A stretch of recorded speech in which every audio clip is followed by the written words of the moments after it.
આજથી થોડાક દિવસ પહેલા દાહોદમાં એક મનરેગા કૌભાંડનો મામલો સામે આવ્યો હતો, જેમાં ન માત્ર દાહોદ પરંતુ નર્મદા, ભરૂચ, છોટાઉદેપુર, પંચમહાલ સહિતના આદિવાસી વિસ્તારોમાં પણ આ મનરેગા કૌભાંડે સામ્રાજ્ય બનાવ્યું હોય તેવી સ્થિતિનું નિર્માણ થયું હતું, જેમાં દાહોદમાં તો સૌપ્રથમ મંત્રીના 2 પુત્રની જે કૌભાંડમાં સંડોવણી ખુલી, ત્યારબાદ કોંગ્રેસ નેતા હીરા જોટવાના નામનો પણ સમાવેશ થયો। ભરૂચમાં હીરા જોટવા વિરુદ્ધ ફરિયાદ પણ નોંધવામાં આવી છે ને હાલ આ મામલાની તપાસ ચાલી રહી છે। ત્યારે ચેતર વસાવ શું કહી રહ્યા છે, વિગતે વાત કરીએ।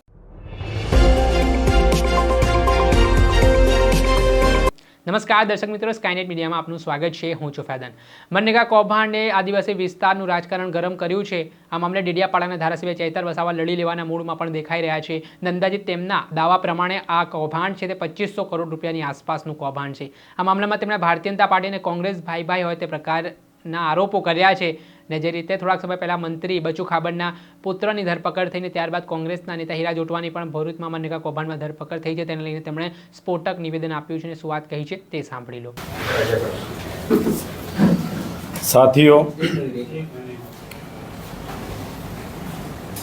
સાથીઓ, આપ સૌ જાણો છો, મનરેગા યોજના એટલે અંતિયાળ સરહદી વિસ્તાર, જેમાં પોતાના જ ગામમાં 100 દિવસ જવાબદારીઓ આપવામાં આવી। મંત્રી બન્યા એમણે આદિવાસી વિસ્તારોના જિલ્લાઓમાં એમના ઘરની એજન્સીઓ, બીજા લાગતા વળગતાની એજન્સીઓ લાવીને મટીરિયલ પૂરું પાડવાના નામે એમને બારોબાર ટેન્ડરો આપ્યા અને ભારતીય જનતા પાર્ટીના તમામ નેતાઓના આશીર્વાદથી એ જ એજન્સીઓને 5-5 વર્ષ સુધી રિન્યૂ કરવામાં આવ્યા। ત્યારે એ એજન્સીઓનું માલ સામાન પૂરો પાડવા માટેની નિવિદાઓમાં એમનું ટેન્ડર આપવામાં આવ્યું।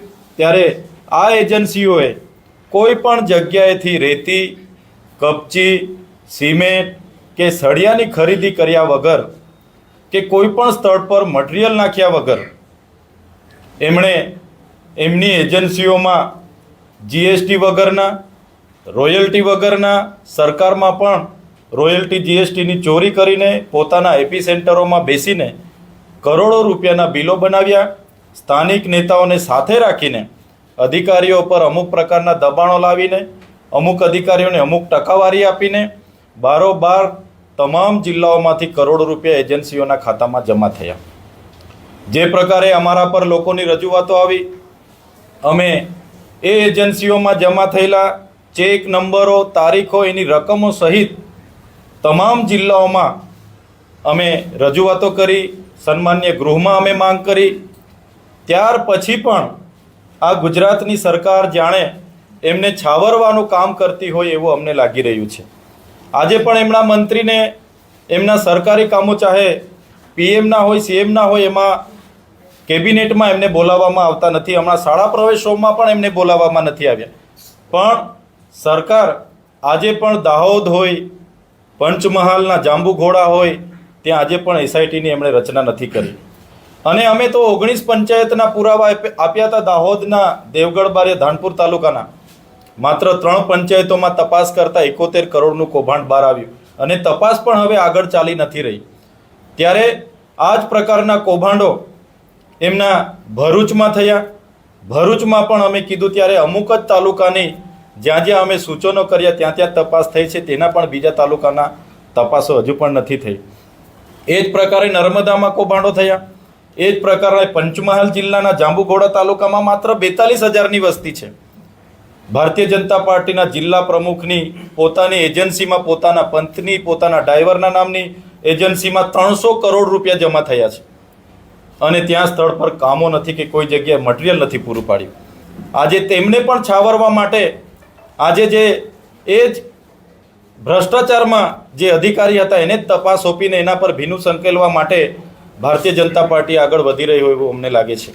નર્મદા જિલ્લામાં પણ અમે એમના ચેક નંબરો સાથે, જમા થયેલા પેમેન્ટો સાથે 400 કરોડના પેમેન્ટોની અમે વિગતો ત્યાં આપી છે। અમારી પાસે પુરાવા છે। એસપીશ્રીને 1 મહિનાથી અમે ફરિયાદ આપી છે। તપાસ ચાલે છે, પણ મોટા ગજાના નેતાઓના દબાણવશ થઈને આ કૌભાંડમાં અધિકારીઓ પણ જેટલું બતાવીએ એટલું કરે છે, આગળ કરતા નથી। ત્યારે અમે સરકારને કહેવા માગીએ છીએ, આ અવસર સારો છે સરકારની છબી સુધારવા માટેનો અને તમામ વિસ્તારના લોકોની એક માંગ છે. આ મનરેગામાં જે કૌભાંડો થવાથી એ લોકોને રોજગારી નથી મળી, એમના હકનું છીનવાઈ ગયેલું છે. ત્યારે એ લોકો પણ માંગ કરી રહ્યા છે સરકારમાં કે આ કૌભાંડમાં જે પણ લોકો સામેલ છે, ભાજપ કોંગ્રેસ ભાઈ ભાઈ બનીને કૌભાંડો કરેલા છે, એ તમામ લોકો પર તપાસ કરીને કાયદેસરની કાર્યવાહી કરવામાં આવે એવી અમારી માંગ છે. અમારી સ્પષ્ટ અને સરળ વાત એ છે, જેટલું પણ પેમેન્ટ એજન્સીઓના ખાતામાં જમા થયું છે એ પેમેન્ટનો વ્યવહાર કોની સાથે થયો છે એ દિશામાં પણ તપાસ કરવામાં આવે.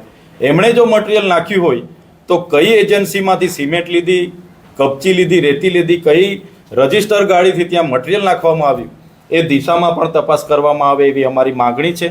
સાથે સાથે દાહોદ હોય, પંચમહાલ હોય, છોટાઉદેપુર, નર્મદા અને ભરૂચ જે પણ એસઆઈટી બની છે, માત્ર ભરૂચમાં એસઆઈટી બની છે, બીજી કોઈ જગ્યાએ એસઆઈટી બનાવવામાં આવી નથી. ત્યાં પણ માન્ય હાઈકોર્ટના નિવૃત્ત ન્યાયાધીશની અધ્યક્ષતામાં એસઆઈટી બનાવવામાં આવે અને તપાસ કરાવવામાં આવે એવી અમારી માગણી છે. અને પોતાની નૈતિક જવાબદારી સમજીને ભારતીય જનતા પાર્ટી એમના મંત્રીને એમના પદ પરથી પદભ્રષ્ટ કરે એવી પણ અમે માંગ કરીએ છીએ. આવનારા દિવસોમાં દિન 10 પછી અમને સંતોષકારક આમાં તપાસ અને કાર્યવાહી નહીં લાગશે તો તમામ જિલ્લાઓમાં જે પણ લોકોને મનરેગા થકી અન્યાય થયો છે એવા તમામ લોકોને સાથે રાખીને જિલ્લા પ્રમાણે અમે આવનારા દિવસોમાં રચનાત્મક કાર્યક્રમો આપીશું. એટલે ફરી એકવાર સરકારને કહીએ છીએ, આમાં તલસ્પર્શી નિષ્પક્ષ તપાસ કરવાના આદેશો આપવામાં આવે.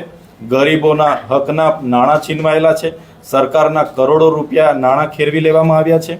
ત્યારે તમામ જિલ્લાઓમાં નિવૃત્ત ન્યાયાધીશની અધ્યક્ષતામાં એક સીટ બનાવવામાં આવે. સાથે સાથે મોટા નાણાં આમાં ઉચાપત થયા છે ત્યારે જરૂર જણાયતા સીબીઆઈ, ઈડી અને જીએસટી વિભાગને પણ અમે તપાસમાં સામેલ કરવામાં આવે એવી અમારી સ્પષ્ટ માગણી છે. આપે જોયું હશે, આમ આદમી પાર્ટીનો જ્યારથી અસ્તિત્વમાં આવી છે, આમ આદમી પાર્ટી ચાહે પંજાબ હોય, દિલ્હી હોય, ગુજરાત હોય, હર હંમેશ ભ્રષ્ટાચાર સામે અમે લડતા આવ્યા છે. અમારે કોઈ વ્યક્તિ વિશેષ, કોઈ પક્ષ પાર્ટી કે કોઈ સંપ્રદાય સાથે અમારી લડાઈ નથી. અમારી લડાઈ માત્ર ને માત્ર ભ્રષ્ટાચાર સામે છે. જે પણ લોકો ભ્રષ્ટાચાર કરતા હશે એના પુરાવા જેમ જેમ અમારી પાસે આવશે, આવનારા દિવસોમાં પણ એમને ખુલ્લા પાડીશું. ચાહે શાસક પક્ષના હોય, ચાહે વિપક્ષના હોય, ચાહે અમારા કોઈ પણ સાથી આ પ્રકારની અમારા ધ્યાનમાં આવશે, અમે બે રોકટોક અમે આ પ્રકારે જ એના પુરાવા સાથે આપની સમક્ષ આવીશું. ધન્યવાદ. કોઈ ક્વેશ્ચન હો તો લઈ લીजिए. લલિત વસોયાને જે નોટિસ આપવામાં આવી છે, લલિત વસોયાએ ગોપાલ ઇટાલિયાને નોટિસ આપી છે, 10 કરોડ ડિમાન્ડ દાવો કર્યો છે. આ મુદ્દે अभी आपने मुझे बताया है, लीगल नोटिस अगर उन्होंने दिया है, आने के बाद स्टडी करके उसका जवाब दें. આપણે સાંભળ્યા હતા ડેડિયાપાડાના ધારાસભ્ય ચેતર વસાવા. તેમણે ફરી પ્રશાસનને અલ્ટિમેટમ આપ્યું છે અને આ મામલે સીબીઆઈ, ઈડી સહિતની એજન્સીઓને તપાસ સોંપવા માટે માંગ કરી છે. અને આ ઘટનામાં જો કોઈ પણ કૌભાંડના આરોપીઓ છે તેમની સામે કડકમાં કડક કાર્યવાહી કરવા માટે પણ તેમણે માંગ કરી છે. ત્યારે તેમણે કહ્યું છે કે જો આગામી સમયમાં સંતોષકારક જવાબ આપવામાં નહીં આવે, યોગ્ય કાર્યવાહી કરવામાં નહીં આવે તો તેઓ ઘેરાવ કરશે અલગ અલગ જિલ્લાઓમાં તેવી ચીમકી પણ ઉચ્ચારી છે. દર્શક મિત્રો, સ્કાયનેટ મીડિયાને આપ લાઈક કરી લો, સબસ્ક્રાઇબ કરી લો અને શેર કરવાનું ભૂલતા નહીં.